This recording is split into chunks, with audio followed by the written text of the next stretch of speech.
I'm Mary Ann Mason. I'm the Dean of the Graduate Division, and I'm pleased, along with the Graduate Council, to present Elizabeth Warren, who is this year's speaker in the Jefferson Memorial Lecture Series. As a condition of this bequest, we're obligated to tell you how the endowments supporting the lectures came to UC Berkeley. The Jefferson Memorial Lectures were established in 1944 through a bequest from Elizabeth Bonestell and her husband, Cutler L. Bonestell, a prominent San Francisco couple. The Bonestells cared deeply for history and had hoped that the lectures would encourage students, faculty, visiting scholars, and others to study the legacy of Thomas Jefferson and to explore the values inherent in American democracy.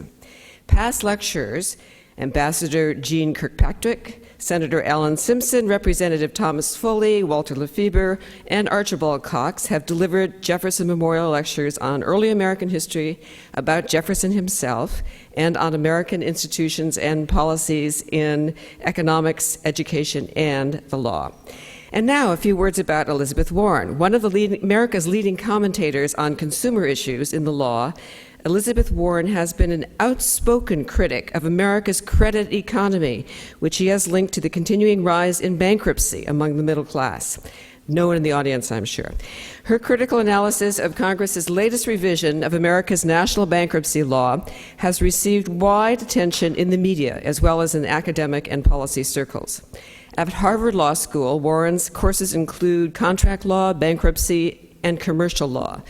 She said recently that she has spent decades writing in academic books and teaching an entire generation of law students about the rules of money. Those rules include the formal statutes of commercial law, the policies inherent in them, and the ethical problems that they can produce. Warren is a frequent contributor to articles in the New York Times, the Washington Post, and Women's E-News, and her commentary appears regularly on National Public Radio's news program, All Things Considered, and on the internet forum, The Huffington Post. After earning a BS from the University of Houston in 1970, Warren was awarded a JD from Rutgers University, Newark in 1976. She joined the faculty of Harvard University in 1992 and has served as the Leo Gottlieb Professor of Law since 1995.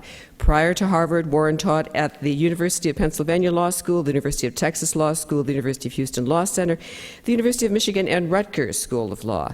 Warren has channeled her expertise in commercial law into numerous other professional activities. She acted as chief advisor to the National Bankruptcy Review Commission from 1995 to 97. She served 3 terms on the Federal Judicial Center Committee on Judicial Education, 1990 to 99. And since 1995, Warren has been the United States advisor to the Transnational Insolvency Project. In presenting its nomination of Professor Warren for the lectureship, the selection committee spoke of Warren's prominence as a commentator in public discourse on bankruptcy and other consumer issues, a scholar of great originality and insight into commercial law, and a law teacher and lecturer of exceptional distinction. According to committee chair Harry N. Schreiber, the Riesenfeld Professor of Law and History, at a time when the social safety net is no longer taken for granted by Americans, its unremitting attack in Washington and many state capitals, Elizabeth Warren's unique importance as a researcher and writer concerned with changing income distribution and the imperiled condition of the nation's social welfare makes this lecture one of the special importance to the campus community. I should say personally that I read her book last year, The Two-Income Trap, and I would put it among my very favorites of policy books that both made sense and are going to change policy. So it gives me very great pleasure to welcome Elizabeth Warren.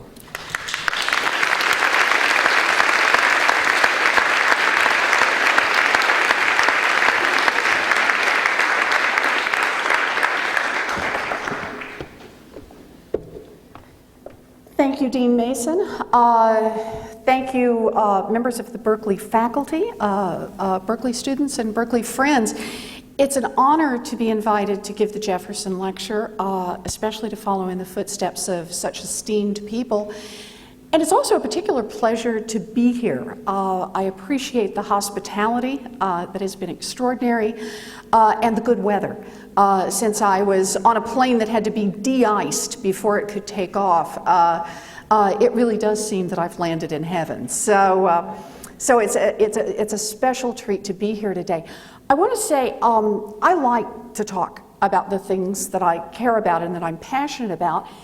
And I only get nervous about the fact that I may not tell you all the things that I want to make sure that you know, and I may not be able to say it as clearly or distinctly because I want you to hear these things.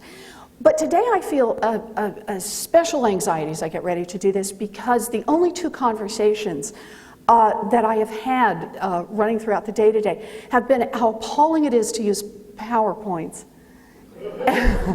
and about boring lectures and falling asleep during them.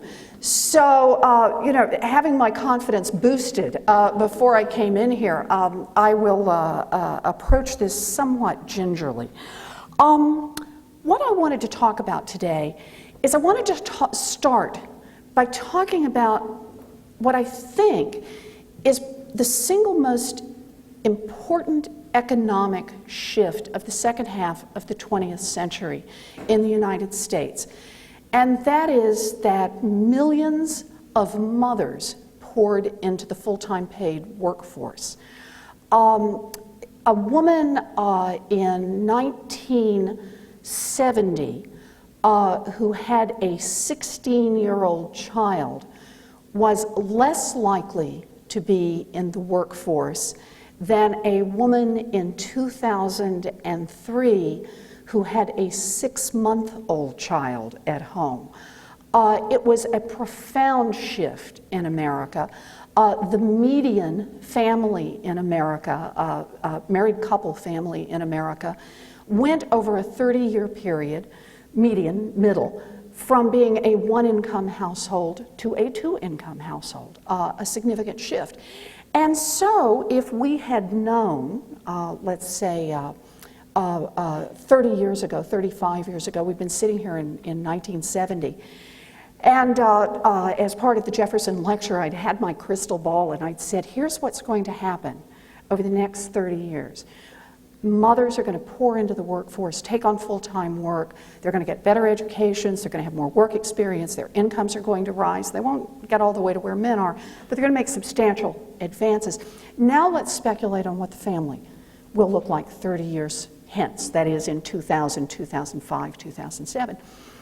Well, the first thing I would have estimated is that people would stop living in suburbs that are far out. I would have guessed everyone would live close in, that no mother of a 6-month-old child would commute an hour and 40 minutes to work. I would have been, of course, very wrong in that first estimate.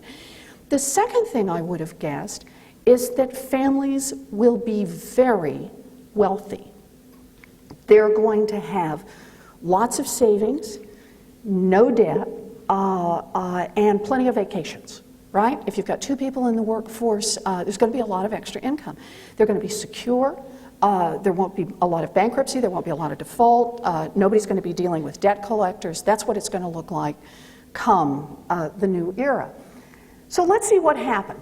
This is all inflation adjusted. Everything I'm going to do today is going to be inflation adjusted, so we can just make that assumption as we go forward.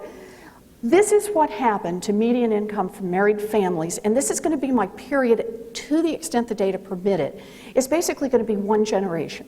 1970, 1971 to 2005, 2006. What happened in a single generation from your mom and dad to you, okay, is what we're talking about here. And you see how income goes up for families. But there was an underlying message that was not nearly so good. And that is income went up for married couples, but the green line, the one underneath, you notice that income for males, fully employed males, in fact didn't rise at all.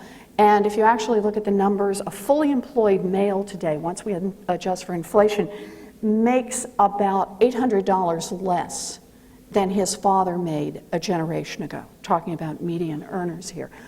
Okay, so what that begins to tell us is the first part of the story.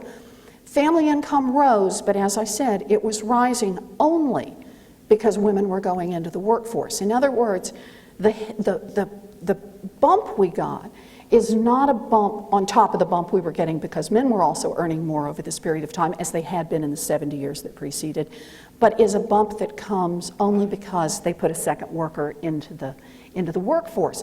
All right, but my prediction should still hold. After all, families are getting richer in the sense of more income over time. What happened? Savings went down in this same time period. So the one-income family in 1970 was putting away about 11% of their take-home pay. Think about that. Week after week, month after month, they're putting away about 11%. By the year 2006, you notice the line goes below zero. This is a concept only Alan Greenspan would love. Negative savings. The American family today puts away nothing, and frankly has been putting away nothing for the last 5 or 6 years. There's nothing there. There is no savings. So savings didn't go up the way I predicted. Oh, but something went up, and that's revolving debt. I picked revolving debt. I could have picked any of them. Revolving debt just basically means credit cards, where you can carry a balance outstanding. We could have picked consumer debt, which would also include car loans and payday loans and a few other kinds of debt. We could have included mortgage, and we would have gotten much the same picture. Revolving debt is a percentage of annual income. Notice there's supposed to be some decimal points in there that aren't showing up very well. I don't know what happened in the translation of the program. But basically, in 1970, the median family in America was carrying about 1.4% of its annual income in revolving debt, store charges. So in other words, just a tiny little fraction on average. By the year 2005, the median family is carrying about 15% of its annual income in revolving debt. Okay, just sort of there at the average. So savings have gone down, revolving debt has gone up, and it gives us this picture if we put the whole thing together here.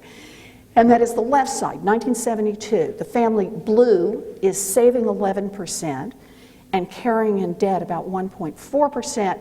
By the year 2005, is carrying credit card debt equal to 1 in every $7 that it earns, 15.6%, and its savings rate is negative 0.8%. So think about what that means. That means over the last 30 years, in terms of a shift, the family spent everything that mom's income added to the family fisc, spent everything they used to save, that 11% that they used to put away, and went into debt, another 15% of income on top of that. They spent it all. Now, whoops, I'll do it a little fast. What did they spend it on? This was the question that really drove me in my research over the last few years. Where did they spend the money? Because what's interesting here is that everybody has an answer on this one. People can tell me exactly what they spent it on. People are sure.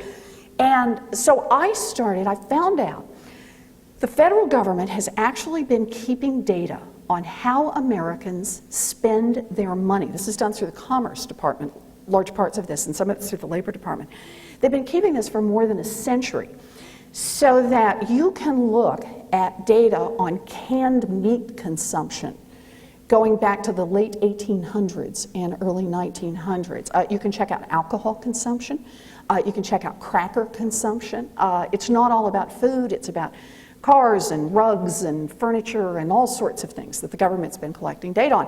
So I found this source for all the data right down the bottom in that, I don't know what the type is called, like 0.01 type. It tells what the government office is that's responsible for this, and if you have any questions, what you're looking for. So glory be to the internet. Found a phone number and found a live human being who, when I started trying to ask about how you could stabilize this stuff and look at it over time, we all understand how you could do inflation adjustment. I said something about, can you disaggregate this so that you can look at families matched for family size? That's really the question here.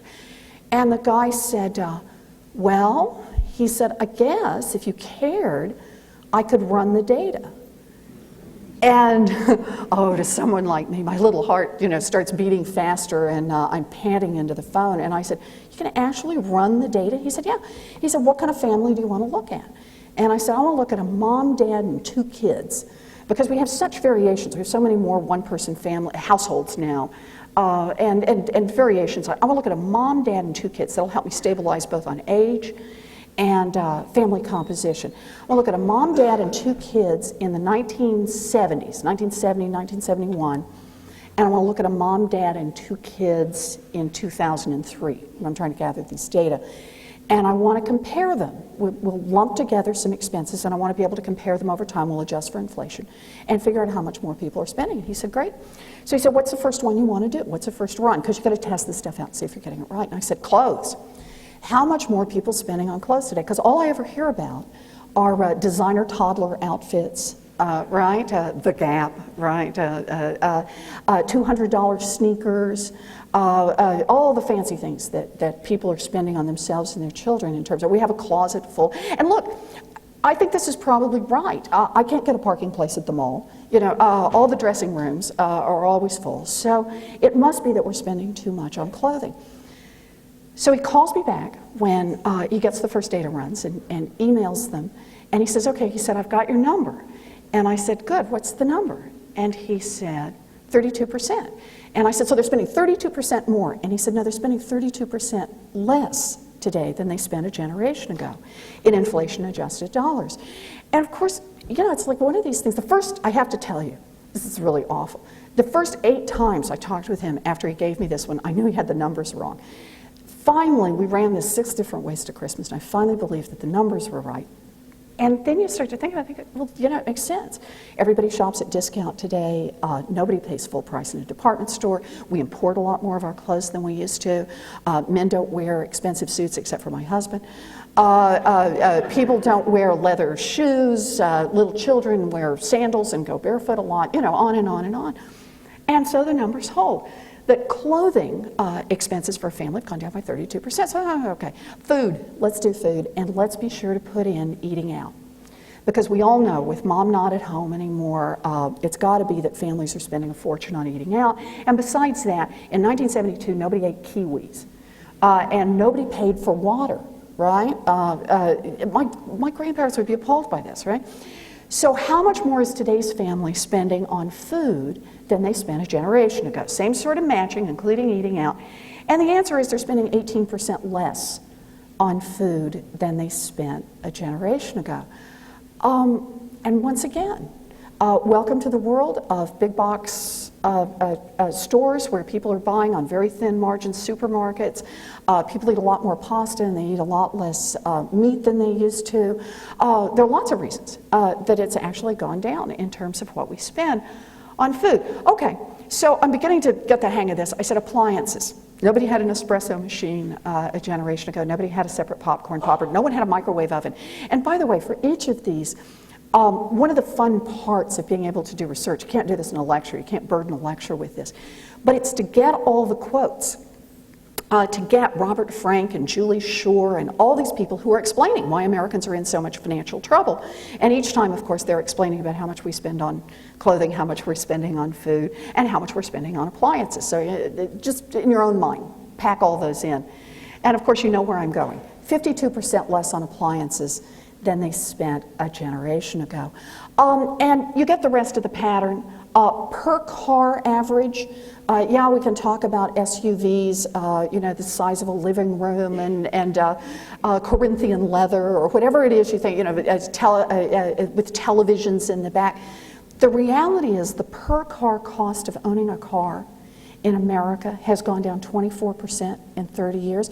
Principal reason for it, Americans today keep a car more than 2 years longer than they kept it 30 years ago, and repair costs have dropped significantly. So the per car, this is what people really spend, not what they projected might have spent, have gone down dramatically. Whoop, I get a little fast here. So the question is, I'm a little trigger happy with this thing. So the question is, if all those things went down, if clothing and food and appliances and cars went down, and by the way, I could do a lot of this with a lot more consumer goods.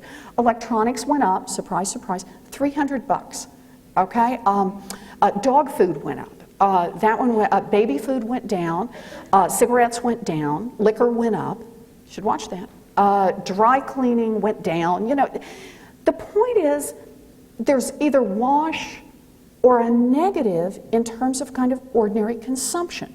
The idea that we are an over-consuming society, what most people talk about when they're consuming. So where is the family spending more money than they spent a generation ago? Well, let's start with a 3-bedroom, 1-bath house that the median income family is paying for. And there it is, inflation-adjusted dollars, a 76% increase in what a family spends on a mortgage. That's the mortgage payment month in, month out. Now think about that. We have much lower mortgage rates than we had 30 years ago, for those of you who are old enough to remember. But the difference is when you take out a mortgage for much more money, the low interest rate will not make up for that difference. And I want to emphasize here, the median-sized house that we're talking about here did grow slightly in this period. It grew from 5.8 rooms to 6.1 rooms.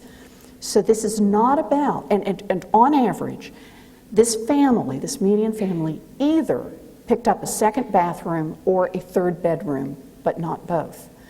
So for those of you who want to say, oh, but I've driven by the McMansions, everybody has to have granite countertops and spa bathrooms and media rooms. I've seen them, and compare that with Levittown, which is more than 30 years ago, but to give the idea, all that tells us is that the new housing market has shifted from the entry-level house, which is what was being built in the 1950s and 1960s, to, on average, when you buy a new house today, it is your third to fourth house purchase.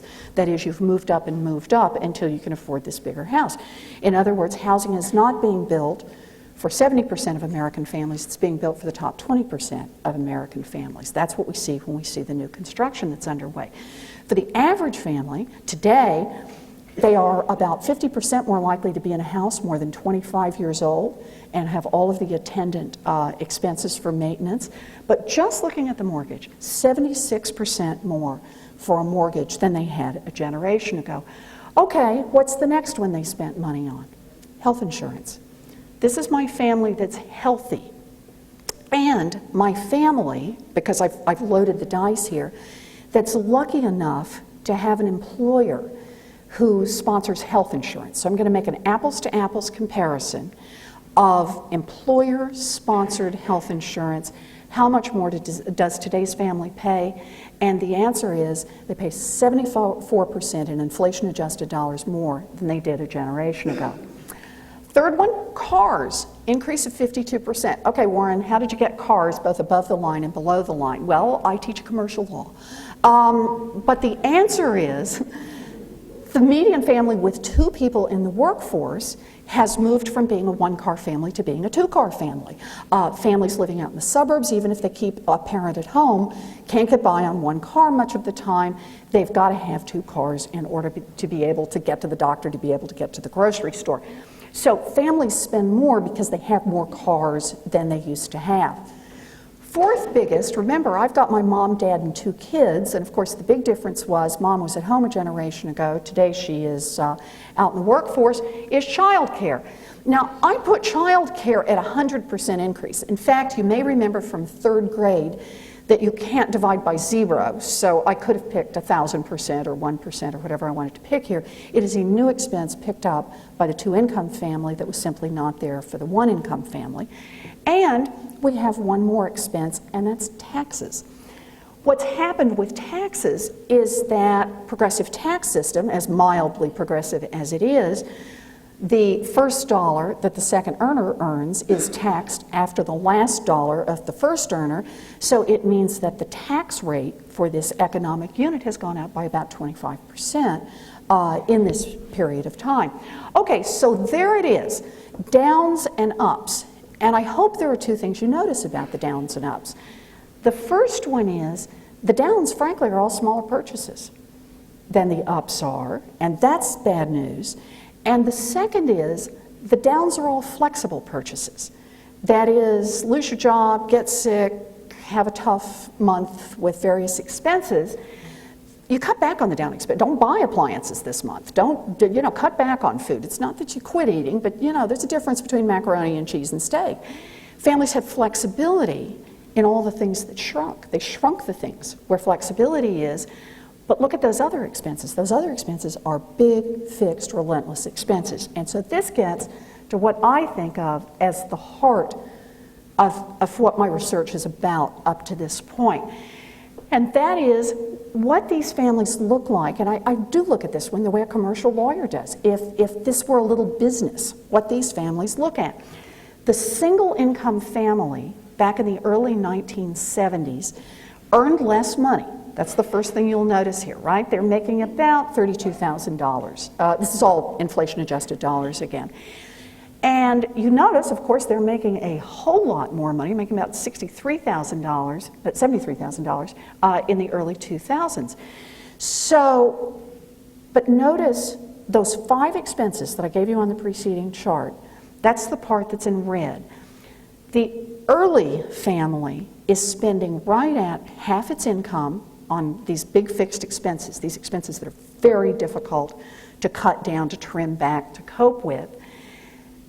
And that family, by the early 2000s, has committed 3/4 of their income in order to meet those 5 basic expenses. In fact, you'll notice the math we've done here. The family, the 2-income family, the mom, dad, and 2 kids, the prototype of the family that's supposed to be working in America, the one that's supposed to be making it all, by the time they pay their 5 basic expenses, they have less money left over, fewer total dollars than their 1-income parents had a generation ago. And now, from the point of view of a commercial law scholar, if I were simply looking at them, and these were businesses, this is, business A is on the far side and business B is on the near side, I'd say, well, business B is going to go broke a lot more often than business A because they have so much less flexibility, so much more debt. They're much more deeply leveraged and are going to have a lot harder time economically. And in fact, that's about what's happened to these families. So there's the heart. Now I want to shift this a little bit to say that's the economics of what's happened. We've seen it on the income side, we've seen what happened on the expense side, and we've seen what it did to the American budget, how it changed and made this a riskier economic unit. But now what I want to do is I want to press on how this family in the 2000s faces, in fact, even more risk than these numbers suggest. All right, first part, let's think about it from the income side. The family of the early 2000s now has to have 2 incomes in order to keep its health insurance, to make its house payment, to keep its cars on the road. That means, just statistically speaking, if the risk of losing your job had stayed exactly the same over the last generation, the family on the right has twice the risk of the family on the left of not being able to make the mortgage payment. Yes, they've diversified, they won't go to zero, but the point is they won't have enough to make the mortgage payment. So what we've got now is we've got families who don't have to bring in 52 checks in order to be able to make the monthly mortgage payment. They got to bring in 104. And if either of them loses their job, they don't make the mortgage payment. They're flat out of luck. And let me say this another way, because I want to give it one more twist. The family on the left has a hidden resource here.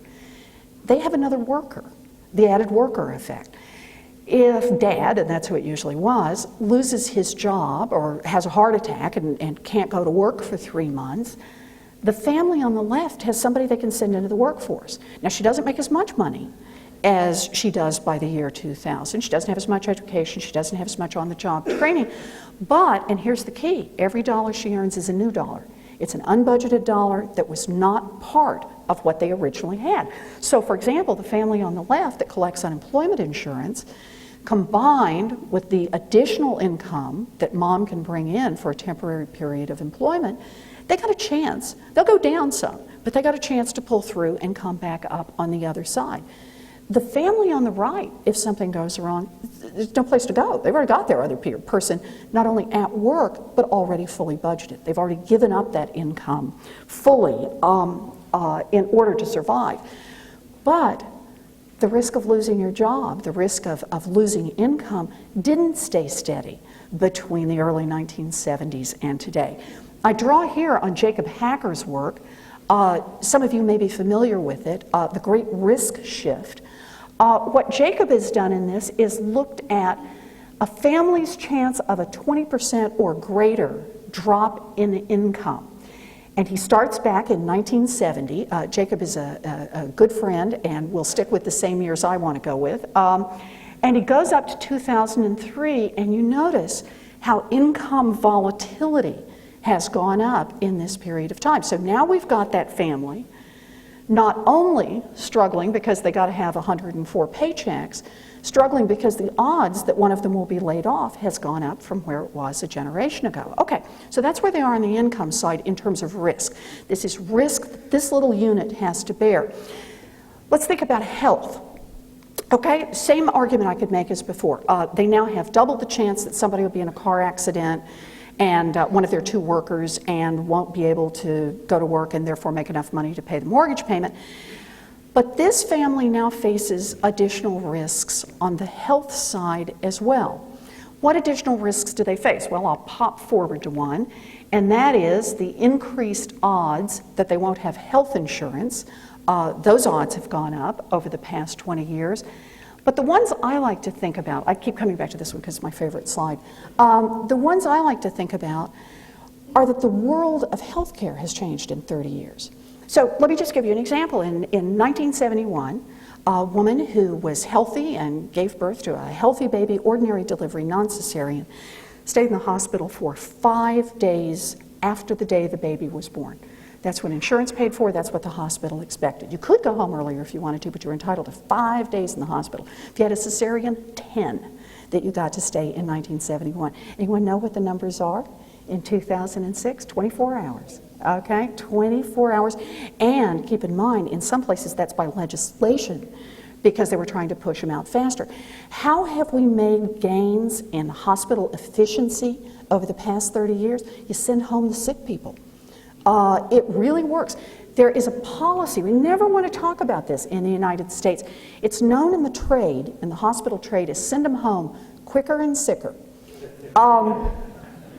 They save money by letting the family provide nursing care instead of having the hospital. So you still have your surgery done at the hospital, but it's the family that will take care of you post-surgery. And so today we witness the spectacle of my mother-in-law, a woman in her 80s, where someone's trying to explain to her how it is that she can wash a tube and rinse things out and give injections. My sister-in-law was just asked to do this when my brother had some surgery. We're going to train the family to take care, only they're both at work. And the consequence of this means that for these families, with everybody in the workforce, somebody gets sick, you just take off work. Because somebody's going to have to take care of them. You're not going to get this extra period of nursing care. It's just another way to give one more push. How about if a kid gets sick, a child, something really serious. Grandma falls and breaks a hip. A generation ago, there was someone at home to provide that nursing care, for that extra 8 weeks that grandma needed some extra help. Today, the illness of a family member has a direct income impact for people who aren't lucky enough to have jobs that pay you even when you're not at work. So the consequence is we end up with these families. The child gets sick. I read these stories over and over in my bankruptcy files. The child gets sick. Mom stays at the hospital with the child until she loses her job.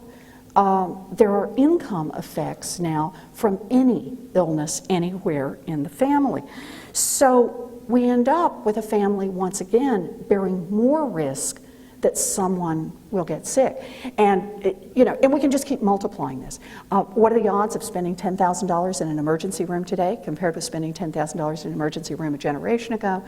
One more that I just have to mention that we can't quantify yet, but I'm watching it, is that insurance itself has changed in terms of how much of the medical cost is actually covered. We now have floating around in America what I don't know what else to call it except faux insurance. People who think they're insured until they actually get sick. and need their insurance, and it turns out that, well, yeah, you have insurance. I love the Utah policy, right, that our Secretary of Health, Education, and Welfare comes out and says, I got everybody in Utah insured, except it doesn't cover hospitalization. And it doesn't cover specialists. And you call that health, and of course it doesn't cover prescription drugs, and it doesn't cover supplies, and it doesn't, there's more that it doesn't cover than it does cover. So all of this is being pushed back on the family. So I'm going to take one more twist on this. So we've got changes in jobs, changes in health insurance, changes in health care, what it costs to do health and care. And I just want to put one more tweak into it, and that is to talk about the special risks facing families with children. I've made this my iconic family, but I want to make 2 points about the iconic family here. The mom, dad, and 2 kids. This is how it works for a mom, dad, and 2 kids. Think how it works for either a mom and 2 kids or a dad and 2 kids. They are now competing. As I actually met a woman. It was a wonderful exchange. I was sitting on an airplane right after the book came out, The 2-Income Trap, and I had it on my lap, and this woman next to me said, have you read that book? And I said, mm-hmm. And she said, I'm a divorced mother, and she said, I'm an accountant. She said, I make a good income. I make above a median income in the United States today. She said, I could make it. I could support my 2 kids on what I get for child support. I could do it if I were only competing against other 1-income households for the basics, for housing, for health care, for all the things we're buying. But she said, I'm competing against 2-income households. And she said, I just can't do it. So I can't hang on. I can't make it. So that's the first part I want you to see. The 1-income family gets the lower income, still faces high expenses, still wants the house, and so on and so forth, and faces all the same risks with no one to back up and provide that second income. But I want to slip forward to say something else about families with children. And that is, this goes back to Hacker's work, percentage increase in volatility by family type from 1970 to 2003. And notice what Hacker points out here. For those of you who can't read the wording, all the way over at the far side, green is single without children. That's how much income volatility. And look, that's substantial income volatility that we've got there in the high 30s. Single with children, a little above 40%. Married without children, you get about a 70% volatility. And married with children pushes up to about 95% increase in volatility over the past generation. Now, are families struggling with this? Well, let me show you some of my data. Oh, not my data, government data. I never know what the next slide's going to be. Keeps me on my toes. The next one is to disaggregate a little bit more about housing. We talked just a little bit about it before. This is one of those charts. It doesn't fit perfectly with what I'm talking about because the years aren't quite right. This is some government data I found. Only goes back to 1983, but notice what it shows. That increase in housing costs, what families are paying for mortgages, and I've already got my part in general, they've done it the other way around. What they're paying for the house itself, what the cost of the house is. We saw a 50% increase among families with no children, inflation adjusted, in what housing costs. But you notice among families with children, it's a 100% increase, a full 100% increase in inflation adjusted dollars for what a home costs for families with children. Now, we're going to save plenty of time here for Q&A because I think that's more fun than having to listen to a lecture. But I'll tell you at least how I read this chart. Families are buying schools. People without children don't have to buy schools, and so they buy from a wider pool of homes. They can look at a lot of homes in a lot of neighborhoods. Families with children are buying what they believe is a shrinking resource. That is, places where you can have decent public schools and send your children to public schools. And in fact, we can triangulate these data in other ways so that you'll love this. I wonder, I was going to say it would happen only outside Boston, but I bet it also happens outside Berkeley. We just have the data outside Boston. A 5-point increase in third grade reading scores between 2 side-by-side municipalities in the Boston suburbs that are otherwise matched for access to public transportation and size of houses. They've matched them for everything. Sidewalks, crime rates, racial composition, everything you want to look at. 5 points in third grade reading scores translates into tens of thousands of dollars of difference in housing prices. Parents are buying schools. There was a great one out of San Diego, a study out of San Diego, where they were having parents do preferences on where they'd buy. Parents would rather live near a toxic dump than live in a place where they thought the schools were underperforming, where they thought their children would not have as good a chance in school. And I think that's a large part of what we're seeing here. So parents say, I got to have those good schools. I got to get out there. I got to push. I got to get forward. They're spending more, as we've talked about. So what happens to them when they push this hard? Well, there comes in just a little touch of what I want to talk about with the safety net. What's happened to the American safety net for these families? Well, the first part is the personal safety net, the part you build yourself. We've already looked at the data on that. Less savings, more debt, more people without health insurance than we've ever had before. And by the way, I should make a point on this, more people without health insurance. It's really been important to see here how much lack of health insurance in the 1970s, the typical modal uninsured person was an unmarried male, no children, 23 years old. Today, modal is a 35-year-old married person with 2 children, has no health insurance. This is the largest group when you start looking at the groups who have no health insurance. In 2001, 1.4 million people lost their health insurance.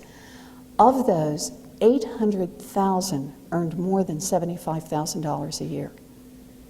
That has moved from the insured to the uninsured ranks that we have data for. So what we're starting to see is the people who have no health insurance, the people who've lost that part of their safety net, are increasingly among the middle class. We could pick some others. The shift between the defined benefit plan and the defined contribution plan, for those of you who keep up with the pension lingo, what it basically means is the shift so that you put in money and you take the risk of how long you'll live. That is, whether or not you'll outlive your money, versus the defined benefit plan, which is you get a certain amount until you die. We've moved very much to the former from the latter. So you have a real chance to outlive. Those are on the personal side. If you take a look on the public side, we've had the same kind of erosion of the safety net, and that is unemployment benefits. No longer as a proportion of income are nearly as high as they were 30 years ago, so they're not providing the same kind of safety. I would make a pitch that what we pay for public education to launch our children into the middle class has eroded sharply. And I'll make the pitch this way. I'm giving you lots of different pieces that we can talk about here, but here's the way it goes. In 1970, it took 12 years to educate a child to go forward into the middle class. How do I know that? I know that from looking at Gallup polling data about what parents thought it took to make it in the middle class. And the answer was a high school diploma, a good work ethic. There were parents who believed in college, but they believed that you could make it in the middle class with a high school diploma and a willingness to work hard. Roll that forward to the year 2002. Here's a great number for you. Twice as many people in America by 2002 believed that the moonshot landing was faked and filmed in Burbank, California, than believe you can make it into the middle class in America without a college diploma. Americans who differ on everything have adopted wholesale in a single generation that there is a single ticket to the middle class, and that is a college diploma. Now, all by itself, would I be opposed to this? Are you kidding? I'm in the education biz. I think this is fabulous, right? Everyone should get a college. My dog should get a college education, right? I'm for college educations. I think that's terrific. The difference is when you look at middle class families, if you needed 12 years back in 1970, taxpayer paid for it. You got it all for free. All you had to do was show up, live there and show up.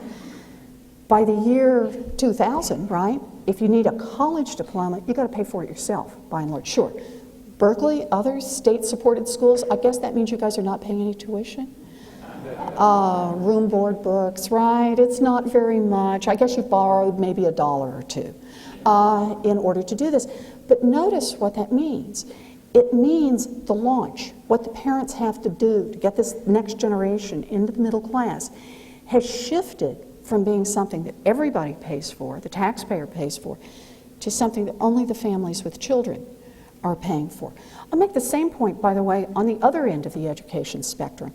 In 1970, I actually went back and looked at this data, it surprised me. Almost no one sent their children to preschool. And in fact, if you go back and read the articles, you read Dr. Spock from the 1970s editions, 1960s, 1970s editions, they can play with the neighborhood children, they'll be fine. And only a tiny fraction of American children are in are in preschool. Today it is totally flipped. Read Basilton, read all the education folks, early childhood specialists. They are completely uniform. Children need 2 years of preschool. And once again, who pays for the 2 years of preschool? It's paid for by the family. So one way you could look at this is in the space of a generation, we went from 12 years being enough to push that kid forward to adding 2 more years, that's 14, right? And 4 more years, that's 18 years of education in order to push those kids forward. Only the difference now is the family privately pays for 1/3 of the education themselves.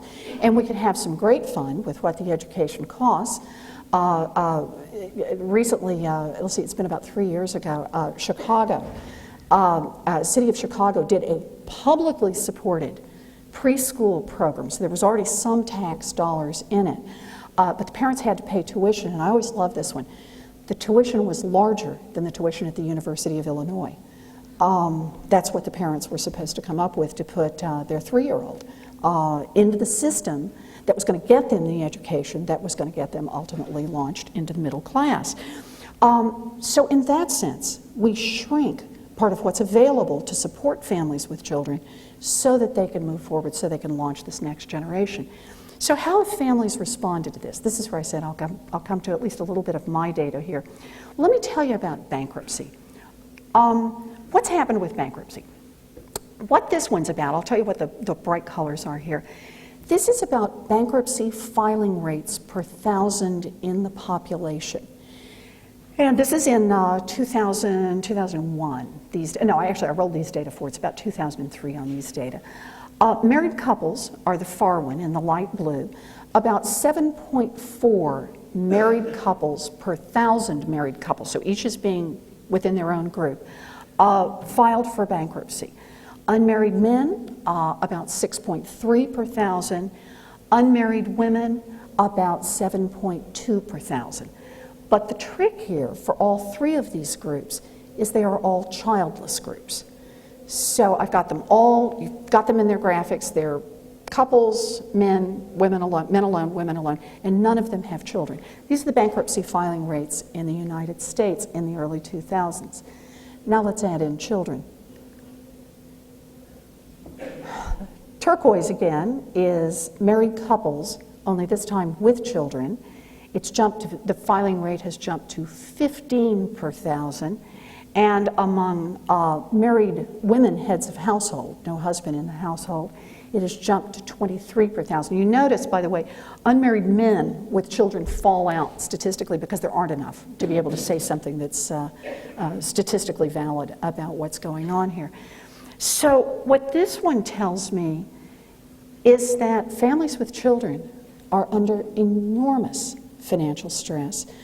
I watch them, I study them from the bankruptcy end of the spectrum, which is where they end up. And let me tell you a little bit about why they file for bankruptcy. 90% of those families file for one of 3 reasons: job loss, medical problem in the family, sometimes the wage earner, sometimes a child, or family breakup, either a death in the family or a divorce in the family. In fact, nearly half the families have at least 2 of those 3, and about 20% have been hit by 3 out of 3. That's how it is. that they end up in bankruptcy. Now let me give you an idea of what these numbers mean so I can put them in a little bit different context. These families that are filing for bankruptcy, families with children, more children live in homes that will file for bankruptcy this year than live in homes that will file for divorce. That is, there are more children in America, and this has been true, by the way, since the late 1990s. Every year, more children are going through their parents' bankruptcy than are going through their parents' divorce. So let me say that to you a different way. You know anybody who got divorced anytime, say, in the last 6 or 7 years? You know some children who live in homes where mom and dad have split up. Then you, statistically speaking, know more. If you know random cross-sections of America, you know more who went bankrupt. Why do you think you don't know more that went bankrupt? And that's because you can't hide divorce, but you can sure hide bankruptcy. And that's what people have done. There's an enormous stigma attached to filing for bankruptcy. When we interviewed the families who had filed for bankruptcy, quite frankly, I was shameless about this. We paid them $50 if they would take extensive telephone surveys for us about bankruptcy. And so we got very high response rates. But one of the key things we learned early on is that people would say, don't use the word. Partly because I can't bear to hear it, and partly because I'm afraid a child will pick up an extension phone, or someone will walk into the room and hear me use it. And we don't want anyone to know. About 85% of the families that were filing for bankruptcy were hiding it from their own parents, from their siblings, from their best friends, and in some cases from their own children.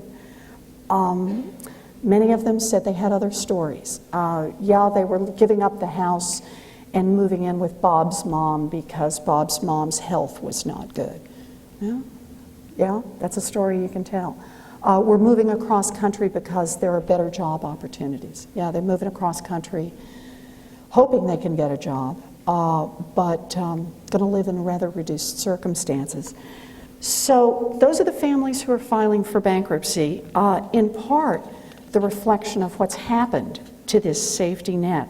So I just want to wrap this up and open it up for some questions and answers, because I just want to make 3 or 4 kind of big points at the end here about what we're talking about with these families in financial trouble. The first I want to make is a point about the poor. I've hammered on the middle class over and over and over, and I've done it because for everybody who cares about poor families in America, you should be riveted on these data. Middle class families under enormous economic stress have fewer resources to give when we talk about how it is that we're going to help the poor.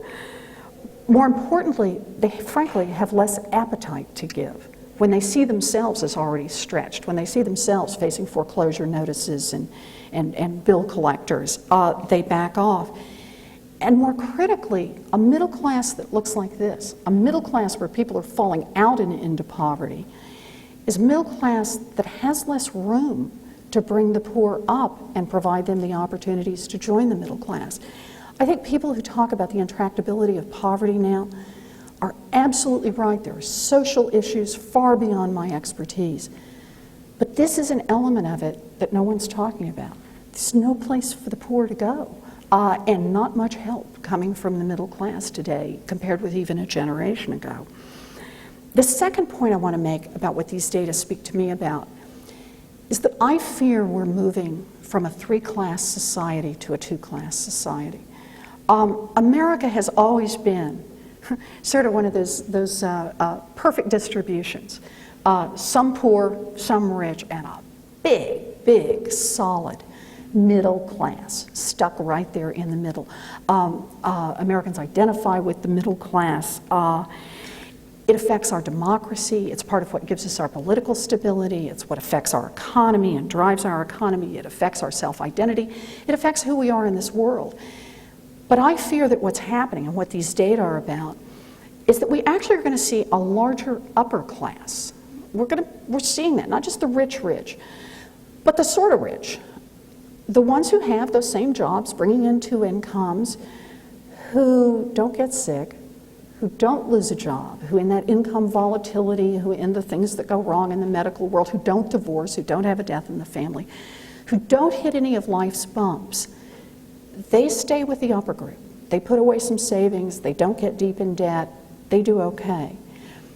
And then the rest is just one long trail of underclass that stays on a constant debt treadmill. Sometimes it's a little more, sometimes it's a little less, but never out of debt.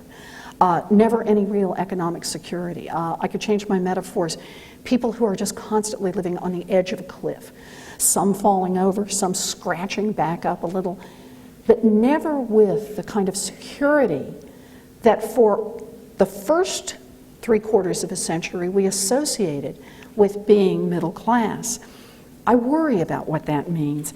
I worry that the middle class, which used to mean solid and boring and not worth studying, only worth making fun of, my parents were hopelessly middle class, sort of remarks, that's kept us from seeing a problem in the middle class that threatens not just these families with children that I've identified, but really threatens the fabric of our country.